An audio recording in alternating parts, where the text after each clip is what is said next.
Sveiki visi, aš Aušrinė ir šiandien jums parodysiu savo dieninį veido odos priežiūros ritualą. Kadangi mano oda mišri, linkusi į aknę, naudoju Biodermos Sebum linijos produktus, skirtus būtent riebios, mišrios bei aknę linkusios odos priežiūrai.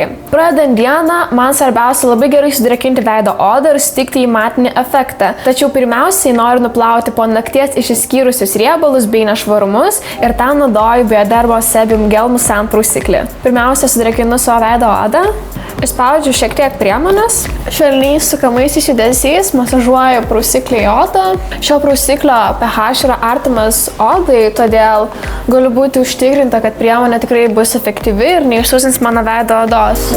Kai esu įsitikinusi, jog mano veido oda yra visiškai švari, aš naudoju Sebum linijos Pore Refiner kremą, kuris sutraukia poras ir lygina veido odą. Ir jį tepu tik ant T zonos, tai ant kaktos, nosies ir smakro, nes šiose zonose mano veido oda labiausiai blizga ir labiausiai matosi poros.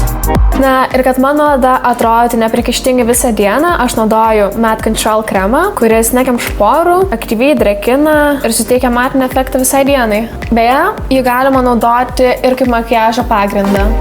Štai ir viskas. Taip aš pradedu dieną su Bioderma.